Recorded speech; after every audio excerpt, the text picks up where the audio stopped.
వాక్యం చదువుకుందాం. మరి దేవునికి స్తోత్రాలు. మీ అందరికీ హృదయపూర్వక వందనాలండి. అందరికీ వందనాలండి. రాత్రి ఏమన్నారండి?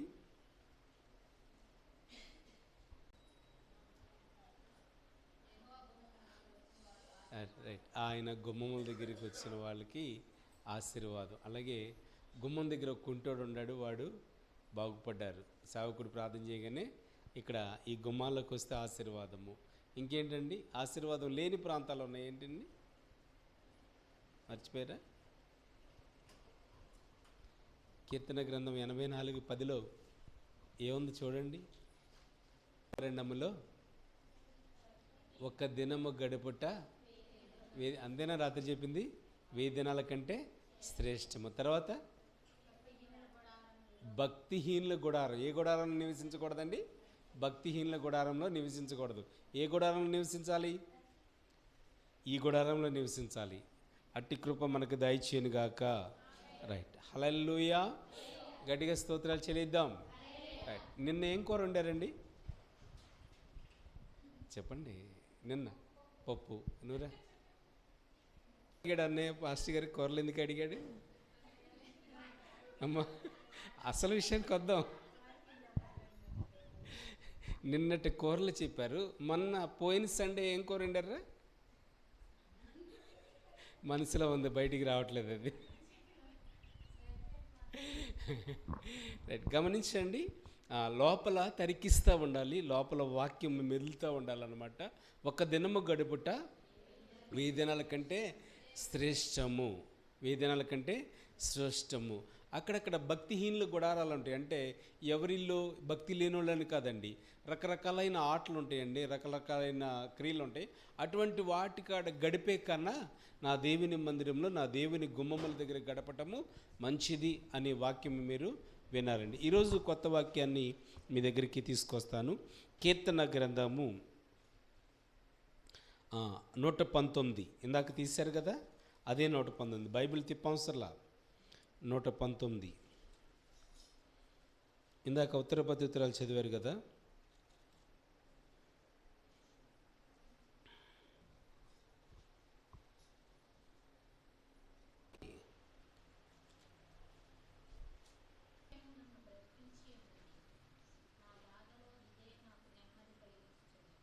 అందరూ చదవండి ఒకసారి గమ్మున.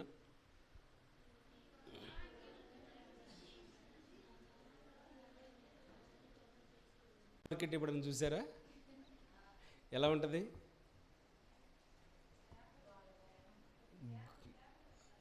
ఏమని అరుస్తారు? సరే, మన దగ్గర చిన్న స్మాల్ మార్కెట్ ఉంది అక్కడ మన రోడ్డు మీద. ఒక పర్సన్ చేపలు కొనడానికి వచ్చినప్పుడు ఏమని అరుస్తారు? చేపలు చేపలు చేపలు అంటారు. కొరమేళ్ళు ఉన్నాయి అంటారు, రకరకాలైన చేపలు ఉన్నాయని చెప్తూ ఉంటారు. అరుస్తారా? ఒక్కళ్ళు అరుస్తారా? అందరూ అరుస్తారా? అందరూ అరుస్తారు. వాళ్ళకన్నా గొప్పదా వాక్యము? వాళ్ళే గొప్పలే? వాక్యమే గొప్పది. మరి ఏముంది? గమ్ముగా రౌండ్ అట్టిది. మార్కెట్ కన్నా బాగుండాలి.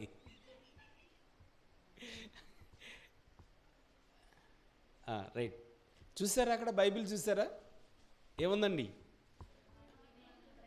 నేను చెప్తాను తర్వాత, మీరు గమ్మని చెప్పు. నీ వాక్యమే నన్ను బ్రతికించి ఉన్నది, నా బాధలలో ఇదే నాకు నెమ్మది కలిగించున్నది. రైట్. కొంచెం సింపుల్గా చెబుదాం. నీ వాక్యమే నన్ను బ్రతికించుచున్నది, నా బాధలలో నెమ్మదినిచ్చుచున్నది. అందరూ అనండి.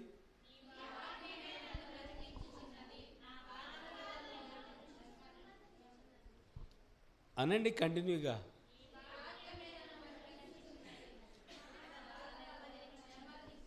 మనల్ని ఇప్పుడు వరకు బ్రతికించింది ఏంటండి? వాక్యం. హల్లెలూయా. రైట్. మరి మరొకసారి దేవునికి స్తోత్రాలు చెల్లిస్తూ మీ అందరికీ నిండు వందనాలండి. ఈ మాట ఎప్పుడు వరకు గుర్తుంచుకుంటారు? వాక్యము అన్నమాట. నీ వాక్యమే నన్ను బ్రతికించెను, బాధలలో నెమ్మదినిచ్చెను. నీ వాక్యము, ఆయన వాక్యము బ్రతికించెను. ఆయన వాక్యం బ్రతికించింది నన్ను బ్రతికించింది అన్నవాళ్ళు చేయి చూపించండి. అమ్మాయ అందరూ ఉన్నారు. మరణపు అంచుల్లో నుంచి, ప్రమాదంలో నుంచి, చీకట్లో నుంచి, అంధకారంలో నుంచి ఆయన వాక్యము నన్ను బ్రతికించింది. ఒక్కొక్కళ్ళు నిలబడి సాక్ష్యం చెప్పమంటే, వాక్యము నిన్నేం చేసిందమ్మా అనే సాక్ష్యం చెప్పమంటే నాకన్నా ఎక్కువ చెప్తారు ఇక్కడ నుంచుని. అవును కదా? అంటే మీ సాక్ష్యాలు అంత గొప్పవి అన్నమాట. వాక్యము బ్రతికించింది. వాక్యం మీ అందరినీ బ్రతికించింది. ఎందుకంటే అది మీకే తెలుసు. ఏంటంటే చెప్పమంటారా? ఇంకా అసేపట్లో మరణిస్తాను అనుకున్న వాళ్ళు ఎవరైనా ఉన్నారా? ఒకసారి చేసి చూపించండి. ఇది వాస్తవం అండి. నేను కూడా అంత మరణ భయము, అంత మరణ పడకల్లోకి వెళ్ళిన వాళ్ళమే. చూపించండి ఒకసారి. ఇంకాసేపట్లో వీడికి ఒకసారి చేయి చూపించండి. ఏం చేశాడు దేవుడు? మిమ్మల్ని బ్రతికించాడు. ఏం చేశాడండి? ఏం చేసావు అప్పుడు? జాన్దాస్ గారిని బ్రతికించిన, మారే గారిని బ్రతికించిన, సేతాండి గారిని, మీరందరిలో ఎవరైనా సరే చూడండి, వాక్యమే మిమ్మల్ని బ్రతికించింది. ఇక్కడ మన మధ్యన ఉన్నారు మారే గారు. పక్షవాతంతో చెయ్య కాలు పడిపోయి మంచంలో ఉన్నారు. ఆమె ఆయనకి చేస్తుంది, చాకరీ చేస్తుంది అన్నమాట. నిదానంగా ఒక మాట అనిపించానండి. యేసయ్య, నేను కన్నా నడిస్తే నీ మందిరానికి వస్తానని అనుకోండి మారే గారు, కృతజ్ఞత కలిగి ఉంటాను అని అనుకోండి. అనుకుంటే ఆ మాట వెళ్ళినప్పుడల్లా నేను నెల వాళ్ళ ఇంటికి వెళ్ళి ప్రార్థన చేస్తానండి. వాక్యములో ఉన్న గొప్పతనం అండి. వాక్యము బ్రతికించింది. అయ్యో, పెట్టే బేడ సర్దింది, భర్తని రెడీ చేసింది, 2 బిడ్డల్ని రెడీ చేసింది. ఎవరో బాగా తెలుసు మీకు. ఇక్కడ కాదు అక్కడ బాగా జరుగుతుంది అనుకుంటామండి. ఇక్కడ చేపలు బాగా దొరకట్లేదు, అక్కడ చేపలు బాగా దొరుకుతున్నాయి అనుకుంటామండి. అవును కదండి? ఇక్కడ సంపాదన బాగా లేదండి, నరసరావుపేట వెళ్తే సంపాదన బాగుంది అనుకుంటామండి. ఇక్కడ బాగా సంపాదన లేదండి, పిడుగురాళ్ళు వెళ్తే బాగా సంపాదన ఉందనుకుంటామండి. ఏమంటే పిడుగురాళ్ళలో ముగ్గురాళ్ళు దొరుకుతాయి. పిడుగురాళ్ళు వెళ్తే ఆ ముగ్గులో మీరు మునిగిపోతారు. గుర్తుపట్టని పరిస్థితి అయిపోద్ది మిమ్మల్ని. అమ్మ రమాదేవి అక్కనా నువ్వు, అమ్మ రమణేనా అనేది వచ్చిన తర్వాత చూడండి, గమనించండి. ఆ స్త్రీ గురించి కూడా మీకు తెలుసండి. ఉన్న సాట ఉండరండి, ఉంటామండి. సమృద్ధిగా ఉంటే సరిగ్గా ఉండేరండి. ఒక అతను బాగా తెలిసిన ఉన్నాడు ఒకడు. చూడండి, గమనించండి. ఏదన్నా మంచిగా పని చేస్తుంటే దాన్ని మంచిగా పని చేయనీడండి. ఏదన్నా ఒక ఫ్రిడ్జ్ అనుకో, ఇంట్లో మీకు ఫ్రిడ్జ్ ఉందనుకో, బాగా పనిచేస్తుంది, కూలింగ్ బాగా అవుతుందంటే దాన్ని ఉన్నాడు. ఏం చేస్తాడంటే మోటార్ రేజ్ చేద్దామని కొంచెం దాన్ని తిప్పుతాడనమాట. ఏమవుతుంది? పాడైపోద్ది. అంటే ఒక ఆలోచన ఏంటంటే, సమృద్ధిగా మన కాలనీని ఇచ్చాడు దేవుడు, ఇక్కడ నిన్ను ఏర్పాటు చేశాడు, సిద్ధపరిచాడు. అంటే గమనించండి, మన అంశం ఏంటండి? వాక్యము మనల్ని బ్రతికించును. నీ వాక్యమే నన్ను బ్రతికించును. నీ వాక్యమే నన్ను బ్రతికించును. అనండి ఒకసారి 2-3 సార్లు. నీ వాక్యమే నన్ను బ్రతికించును. నీ వాక్యమే నన్ను బ్రతికించును. హల్లెలూయా, హల్లెలూయా. నేను బోర్డు స్కూల్లో చదివానండి. మా ఇంటి పక్కనే స్కూలు, 5వ తరగతి వరకు ఉంది. ఒక మాస్టర్ గారు వచ్చారు, బ్రాహ్మణ మాస్టర్ గారు అనమాట. పంచి కట్టుకుని వచ్చేవాళ్ళు. ఇక్కడ దాకుండేది షర్ట్, ఇక్కడ దాకుండేది, జేబులు కూడా సైడ్ ఉండే అనమాట. చాలా చక్కగా చెప్పేవాళ్ళు, స్పష్టంగా మాట్లాడేవాళ్ళు అనమాట. స్పష్టంగా మాట్లాడేవాళ్ళు. అనేవాడండి, గీసి బోర్డు మీద ఏమనేవాడండి? అది ఎక్కడ దాకా వినపడేది? ఊరు చివరికి వినపడేదండి వాస్తవంగా. ఆ రోజుల్లో ఏంటో అంత స్వరం. ఇప్పుడు మరి ఇక్కడ మనం హల్లెలూయా చెప్తే చివరికి ఆ దయమణి ఇంటి దగ్గర, ఐశ్వర్య ఇంటి దగ్గరికి కూడా వినపట్ల. నువ్వు మాట్లాడితే పక్కన వాళ్ళకన్నా వినపడుతుందండి. అనేవాడండి. సరే, వీళ్ళు నేర్పేవాడు. తర్వాత అలా అయిన తర్వాత ఊరు నేర్పేవాడండి. గమనించిన అలా నేర్పి. ఎందుకంటే 1-2 సార్లు బళ్ళో పిల్లల్లాగా మీతో అనిపిస్తున్నానండి. ఏంటంటే నీ వాక్యమే నన్ను బ్రతికించాను అంటే తల ఊపుతున్నారు కానీ ఎవరు అంట్లా. అనండి అమ్మ ఒకసారి. అని అమ్మ మీరు అనరా జందాస్ గారు, నీ వాక్యమే నన్ను బ్రతికించినది. వెరీ గుడ్, నీ వాక్యమే నన్ను బ్రతికించేది. చండి గమనించండి, అక్కడ ఉండకుండా సమృద్ధిగా కొంచెం కష్టం వచ్చింది. కష్టాలు రాకుండా ఎలా ఉంటాయి? ఇబ్బందులు రాకుండా ఎలా ఉంటాయి? సమస్యలు రాకుండా ఎలా ఉంటాయి? బాధలు రాకుండా ఎలా ఉంటాయి? రోగాలు రాకుండా ఎలా ఉంటాయి? రోగాన్ని స్వస్థపరిచేది వాక్యమే, బాధని బాగు చేసేది రోగమే, అదే బాధని బాగు చేసేది వాక్యమే, అప్పుని తీర్చేది వాక్యమే. అప్పు ఉందని చెప్పేసి ఊరు మార్చేస్తే అని అబద్ధం చేసుకోమాకండి. రోగం ఉందని హాస్పిటల్ మార్చేస్తే, మానసికమైన ఒత్తిడి ఉందని ఇక్కడ బాగోలేదు కాలనీలో బాగుంది ఊరు మార్చేస్తే,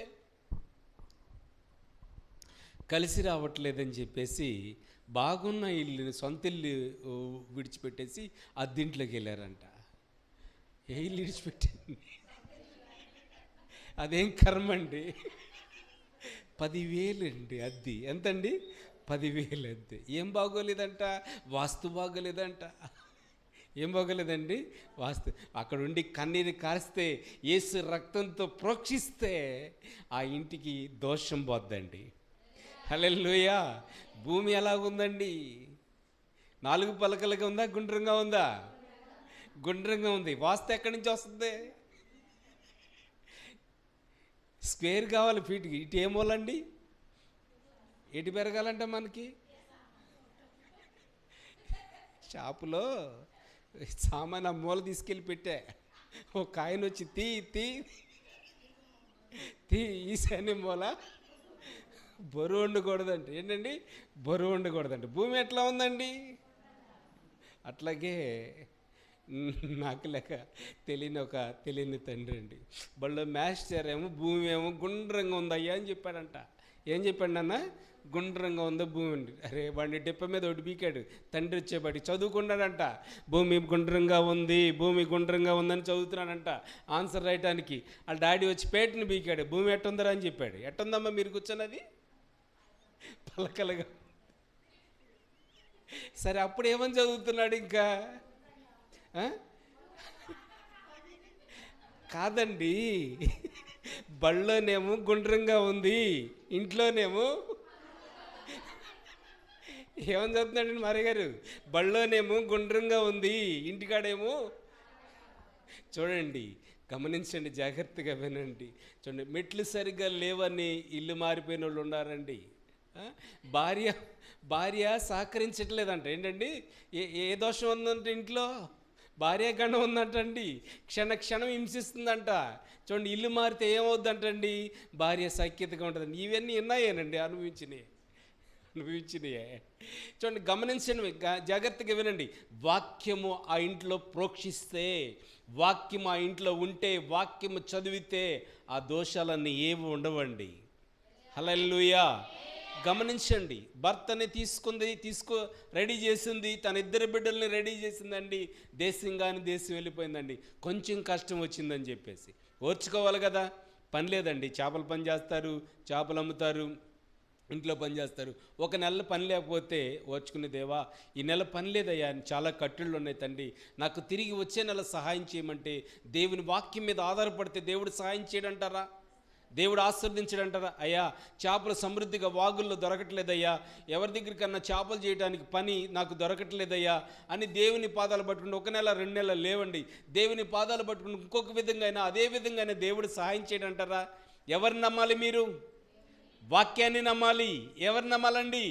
వాక్యాన్ని నమ్మాలి. వాక్యం మిమ్మల్ని ఏం చేస్తుందండి? బ్రతికిస్తుంది. ఏం చేస్తుందండి? బ్రతికిస్తుంది. చూడండి, డాక్టర్ దగ్గరికి వెళ్ళి, అయ్యా ఇవి కాళ్ళు కాదయ్యా, ఇవి చేతులు కాదయ్యా అంటామండి, కాళ్ళు అంటామండి, నన్ను బ్రతికించండి అంటామండి. ఎవరి చేతులు పట్టుకుంటామండి? డాక్టర్ గారి చేతులు పట్టుకుని ఏమంటాం? ఇవి చేతులు కాదయ్యా. చేతులు ఎలా కాదు? ఈ చేతులే కాదా? ఇంటికి వెళ్ళిన తర్వాత చూడండి, గమనించి, ఈ చేతులు కాదు కాళ్ళు అన్నారు కదా. ఎప్పుడన్నా అన్నారా మీరు? ఇప్పుడు అనలేదు కదండి. సరే, ఇంటికి వెళ్ళిన తర్వాత కాళ్ళతో అన్నం తినండి. తింటారన్నా? వస్తుందా? ఒక ముద్దనే వస్తుందా? సరే, ఒక మాంసం ముక్కనే లాగుతారా కాళ్ళతో? పట్టుకుని లాగాలంటే ఈ 2 ఏళ్ళు కావాలి. ఏ 2 ఏళ్ళు కావాలమ్మా? ఈ 2 ఏళ్ళు కాళ్ళు 2 ఏళ్ళతో బిగుతారా? చూడండి, గమనించండి, జాగ్రత్తగా వినండి. డాక్టర్ కాదండి మిమ్మల్ని బ్రతికించేది. డాక్టర్ కూడా క్లైమాక్స్లో ఏమంటాడంటే తెల్ల పేపర్ తీసుకొస్తాడు, సంతకం పెట్టిస్తాడు. ఏంటమ్మా సంతకము? బ్రతికితే దేవుడిదయ్యా, బ్రతకపోతే అంతే సంగతులన్నీ కాగితం మీద. ఎందుకంటే అతని మీద అటాక్ చేయకుండా ఎవరి మీద? డాక్టర్ మీద అది చూపిస్తాడనమాట, మ్యాటర్ రాస్తాడు. ఆపరేషన్ చేసేటప్పుడు ఏమైనా లోపాలు జరిగినట్లయితే, ఏమైనా సైడ్ ఎఫెక్షన్ వచ్చినట్లయితే మాకు సంబంధం లేదని మొత్తం మ్యాటర్ ముందు రాయడండి, తర్వాత రాసుకుంటాడు, తనకు అనుకూలంగా రాసుకుంటాడు. కానీ నా దేవుడు అలా కాదండి, బ్రతికించే వాక్యము. ఏ వాక్యం అండి? హల్లెలూయా, గట్టిగా చెప్పండి హల్లెలూయా.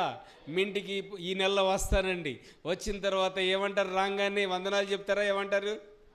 బ్రతికించే వాక్యం అనండి. అనండి అమ్మ ఒకసారి, బ్రతికించే వాక్యం అనండి. అమ్మ మీరు కూడా, జందస్ గారు ఏ వాక్యం అండి? బ్రతికించే వాక్యం. సిద్ధాండి గారు ఏ వాక్యం అండి ఇది? బ్రతికించే వాక్యము నన్ను బ్రతికించిందండి. ఎలా బ్రతికించిందో చెప్పమంటారా? మీ దగ్గరికి రాకముందు, పరిచర్య ప్రారంభించకముందు, చర్చికి రాకముందండి. చూడండి, మనకి కొనంగుంట్ల ఇటు చెరువు ఉందండి, గొరంటాకు చెరువు అంటారు. గొరంటాకు చెరువులో ఈత కొట్టడానికి దిగాం. చూడండి, నాకు ఈత రాదు, ఇంచుమించుగా రాకేష్ కన్నా ఇంకా చిన్నవాడిని అనమాట.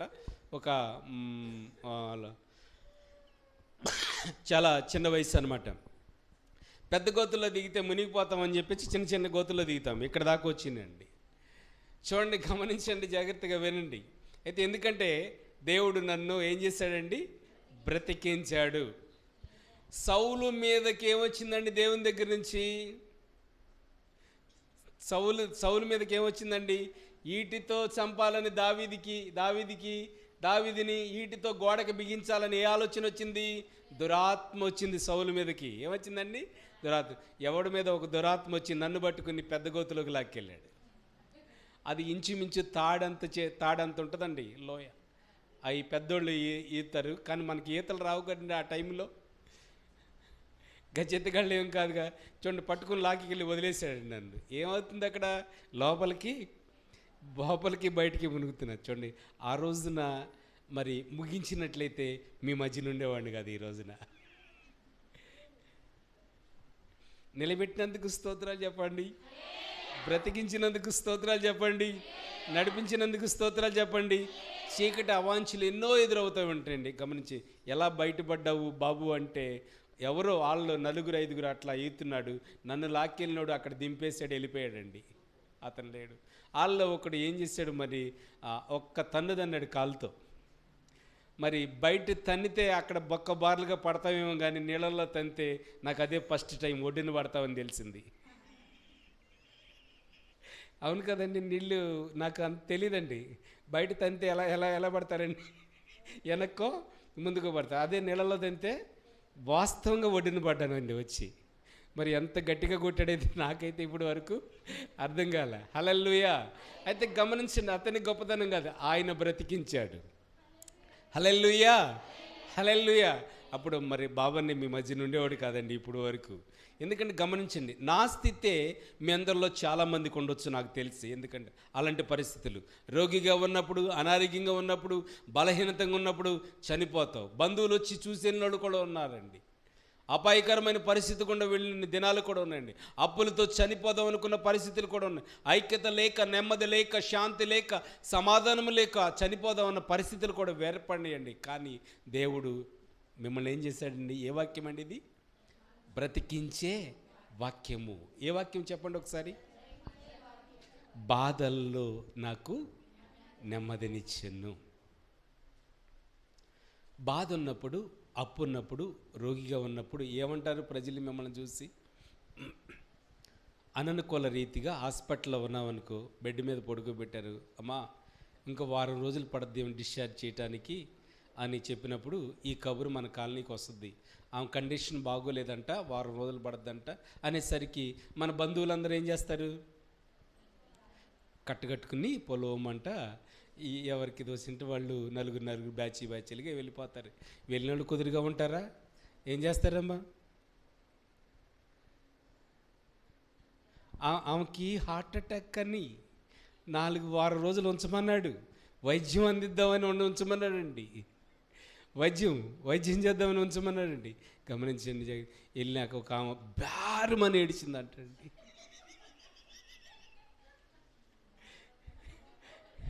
హార్ట్ అటాక్ వచ్చినాడు గుండె ఎలా కొట్టుకుంటుందండి? ఆల్రెడీ ఫాస్ట్గానే కొట్టుకుంటుంది. ఎందుకంటే ఒక టెన్షన్ పడతాడు కదండి, నాకు హార్ట్ అటాక్ అని. ఈ ఏడుపు చూసేపాటికి గుండె. అందుకనే డాక్టర్లు ఒక్కొక్కళ్ళు వెళ్ళండి అమ్మ అంటారు.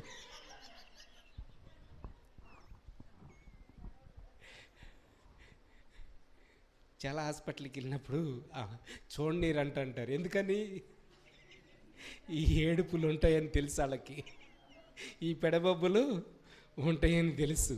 ఈ వెళ్ళినళ్ళు మామూలుగా ఉంటారని నాన్న, అది నీకే వచ్చిందా, అది నీకే రావాలా, మూలిగే నక్క మీద అసలే అది మూలుగుతుంది. మూలిగి ఎక్కడ కూర్చుంది? వెళ్ళి తాడి చెట్టు మొదలన. ఎక్కడమ్మా? తాడి చెట్టు మొదలను కూర్చుంది. ఏం పడింది పైనుంచి? ఉంటుందా? అది ఉంటుందండి. గమనించండి జాగ్రత్తగా. వాక్యం ఏం చేస్తుంది? మిమ్మల్ని బ్రతికిస్తుంది. ఏ వాక్యం ఇది? బ్రతికి. ఎన్ని బాధల్లో ఉన్నప్పుడు, సమస్యలు ఉన్నప్పుడు, క్యాన్సర్ వ్యాధితో ఉన్న చెల్లి కోసం ప్రార్థన చేయమని చెప్పారండి. ప్రార్థిస్తున్నాం. అది దేవుని చిత్తం. దేవుని మీద ఆధారపడి దేవునికి అప్పు చెప్దాం. అన్నిళ్ళు లోకానుసారంగా ఉన్నవాళ్ళు ప్రార్థనకు రావట్లేదు, కానీ అయినప్పటికీ మన వంతు ప్రార్థన చేయటం. బ్రతికించాలి. వెళ్ళి అమ్మా నీకే క్యాన్సర్ వ్యాధి వచ్చిందా, ఆ గడ్డ నీకే పగిలిపోవాలా అంటే ఇంకా బ్రతుకుద్దండి ఆమె? ఇంకా జీవిస్తుందా? ఇంక కొన్నాళ్ళు ఆయుష్ ఉన్నది కూడా నీ మూలన ఆయుష్ అప్పుడే పుట్టుకోమంటది. ఏ వాక్యం ఇది? పాపం మరి దేశం కానీ దేశం వెళ్ళిందండి. వెళ్ళి అక్కడ ఏదో సాధిద్దాం అనుకుంది. దూరంగా ఉన్న కొండలు, కొనగుంట కొండ ఎలా ఉంటుందండి? నున్నగా ఉంటుంది. సిలువు గట్టు ఇక్కడ ఉండి చూస్తే ఎలా ఉందండి? నున్నగా ఉంది. అన్ని గట్లన్నీ బాగానే ఉంటాయి, చాలా సాఫ్ట్గా ఉంటాయండి. అక్కడికి వెళ్తే తెలుసుద్ది. మన కాలనీయే చివరికి బాగుందనుకుంటాం, మన కాలనీలోనే సమృద్ధిగా ఉందనుకుంటాం. ఈ ప్రాంతంలో బ్రతకని వాళ్ళు ఎక్కడ బ్రతకలేరు నాకు తెలిసి. వాస్తవం అంటారా కాదంటారా? ఎట్టెట్టి తిరిగినా సరే ఇక్కడికి రావాల్సిందే. ఏ గూటి పక్షి ఆ గూటికి చేరాల్సిందే. ఎంత ఆఫీసర్స్ వచ్చినా, నూజివీడు ఉద్యోగస్తులకు వచ్చినా, ఐఎస్ ఆఫీసర్లు వచ్చినా, అధికారులు వచ్చినా సరే నూజివీడు నుంచి విడిచిపెట్టి వెళ్ళరండి. వెళ్ళండి, గుడివాడ వెళ్ళండి, బందరట ఆ ప్రాంతానికి వెళ్ళండి, వర్షాకాలం వెళ్ళండి, వెళ్ళి చూడండి ఎలా ఉంటుందో. ఒక కాలు అక్కడ వేస్తే ఇక్కడ దాకా దిగుద్దండి. మా తోడూరు అదే వానాకాలం వెళ్ళని తోటలకు, వరి పొలంలోకి తీసుకెళ్ళాడండి. నడుస్తుంటే కాలు జారి అక్కడ దిగితే ఎంత లోతు దిగిపోయింది, కిందకి దిగిపోయింది. ఆయన పట్టుకుని నన్ను లాగాడు. మన నూజివీడు ప్రాంతంలో ఎక్కడన్నా దిగుద్ది అంత లోతు? పొరపాటున దిగదు. ఎందుకంటే గమనించండి, నీకు ఆ భాగ్యం ఇచ్చాడు, ఈ ప్రాంతంలో ఎన్నుకున్నాడు, ఏర్పాటు చేసుకున్నాడు. ఎందుకంటే మనసు రకరకాలుగా పోనయొద్దు అని దేవుని వాక్యం చెప్తుంది. అక్కడ కొన్నాళ్ళు బ్రతుకుదాం, అక్కడ కొన్నాళ్ళు బ్రతుకుదాం, అక్కడ కొన్నాళ్ళు జీవిద్దాం అనే ఆలోచన మనలోనికి రానికూడదండి. ఏ వాక్యం అండి ఇది? బ్రతికించే వాక్యం అండి. పాపం మరి అక్కడికి వెళ్ళింది, ఎవరిని కోల్పోయిందండి? భర్తని కోల్పోయింది. ఇంకెవరిని కోల్పోయిందండి? కుమారులు ఇద్దరిని కూడా కోల్పోయింది. చూడండి, మళ్ళీ అక్కడికి ఒక కబురు అందిందంట. ఏ కబురు అండి? నయోమికి అక్కడికి ఒక కబురు అందింది. ఏం కబురు? మళ్ళీ మన ఇజ్రాయిల్ ప్రాంతంలో సమృద్ధిగా ఆహారము దొరుకుతుందంట, సమృద్ధి అని ఈవులు ఉన్నాయంట. చూడండి, మళ్ళీ మన కాలనీలో మళ్ళీ సమృద్ధి ఉందంట అని అక్కడికి కబురు వెళ్ళిందండి. మళ్ళీ అక్కడి నుంచి ఎక్కడికి బయలుదేరింది? మళ్ళీ ఇజ్రాయేల్ ప్రాంతానికి బయలుదేరింది. వచ్చేసింది, మన కాలనీ దిగిపోయింది, మన ఎన్టీఆర్ కాలనీ దిగిపోయింది. గట్టిగా స్తోత్రాలు చెప్పండి. హల్లెలూయా, హల్లెలూయా. సరే, వచ్చేసరికి మన వాళ్ళు ఉంటారుగా, పాత స్నేహితులు, పాత ఫ్రెండ్స్ ఉంటారు కదండి. చూడండి, గమనించండి, ఏమంటారండి? భారతీయనా? ఏమంటండి? చైతన్యనా? ఏంటి అలా నల్లబడిపోయింది?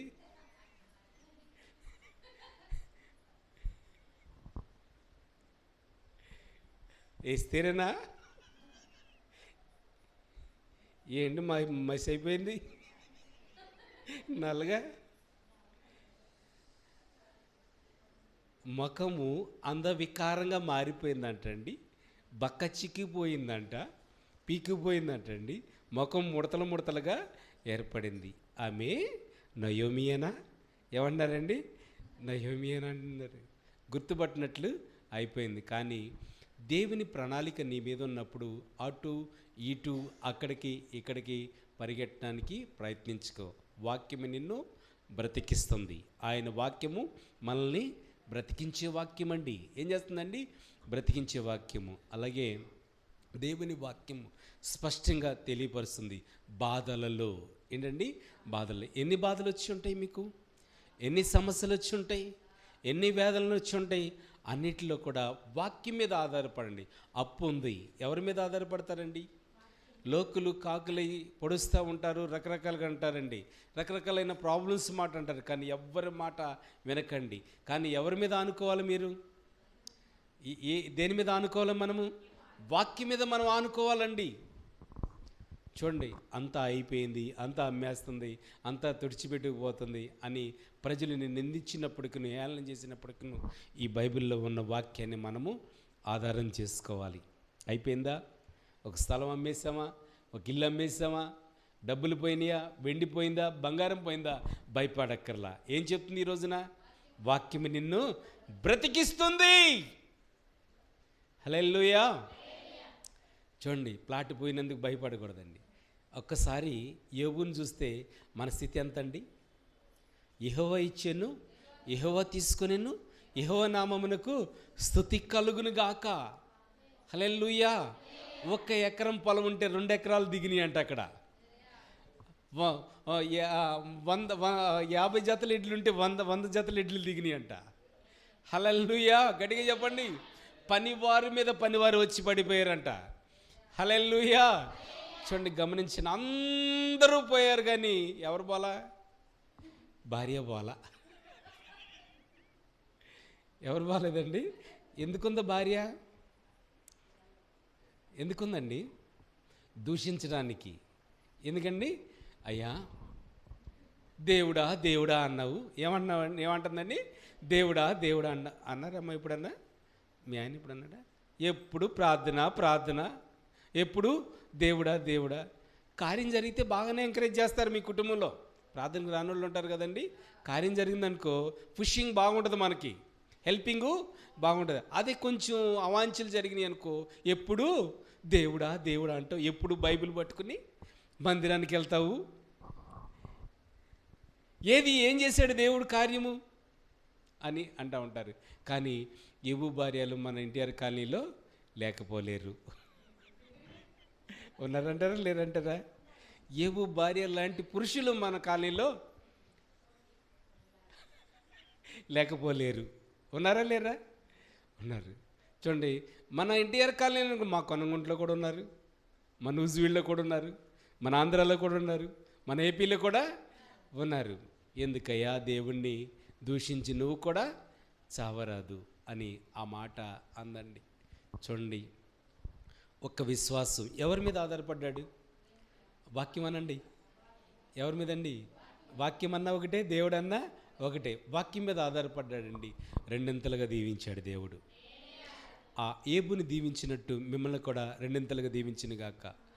అప్పుతోనూ ఇరుకుల్లోనూ ఇబ్బందుల్లోనూ నలిగిపోతున్న బిడ్డలు చాలామంది ఉండొచ్చు. అమ్మా, ఎవరినో భ్రమపెట్టడానికి కాదండి, వాక్యం మీద ఆధారపడండి. ఎవరి మీద అండి? ఎంతోమంది మిమ్మల్ని చూసి అవమానపరచవచ్చు, హేళనపరచవచ్చు, నిందించవచ్చు. వాళ్ళ మాటలు మీరు పట్టించుకోకండి. దేని మీద ఆధారపడండి? వాక్యం మీద ఆధారపడండి. వాక్యం మిమ్మల్ని ఏం చేస్తుంది?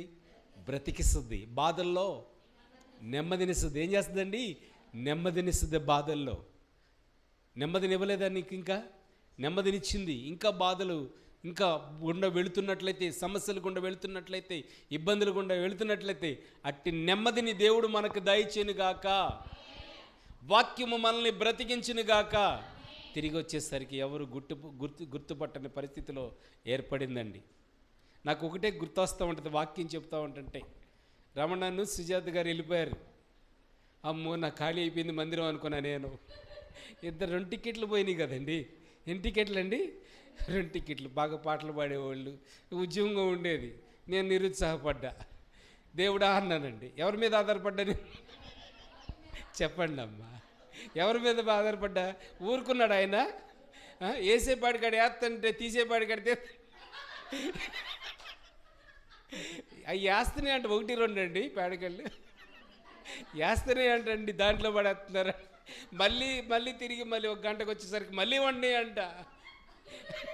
రమణ వచ్చి చెప్ప అన్ను ఈ పేడకళ్ళు నేను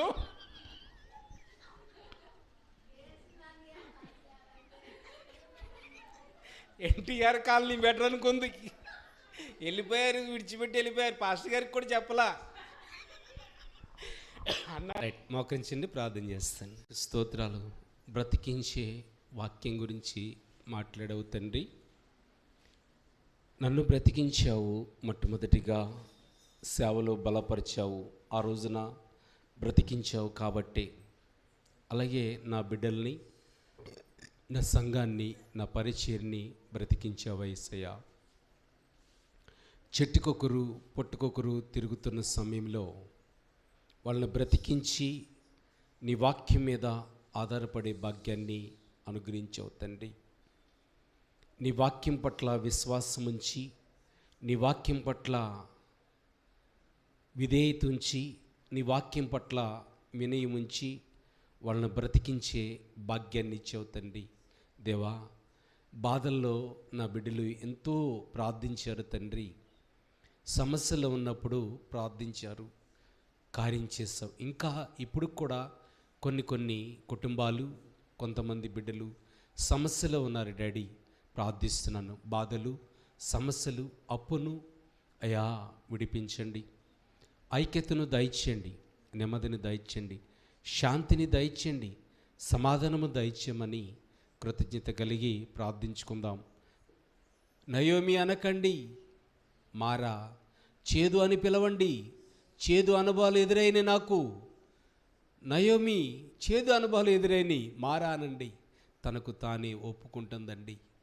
అమ్మా, ఈ పగటి వేళ సమయంలో ఒక్కసారి నీ కుటుంబం గురించి ఆలోచన చేస్తావా? ఒక్కసారి నీకున్న సమస్యని వాక్యం మీద పెట్టి ఆధారపడతావా? నీకున్న బాధని వాక్యం మీద ఉంచి ఆధారపడతావా? నీకున్న లోపాలని, అయ్యా నీకున్న రోగాన్ని చెల్లి, తమ్ముడు, వాక్యం మీద ఉంచి ఆధారపడతావా? ఈరోజు నిన్న తండ్రి బ్రతికించే వాక్యము అయ్యా మమ్మల్ని, మా కుటుంబాలని బ్రతికించండి.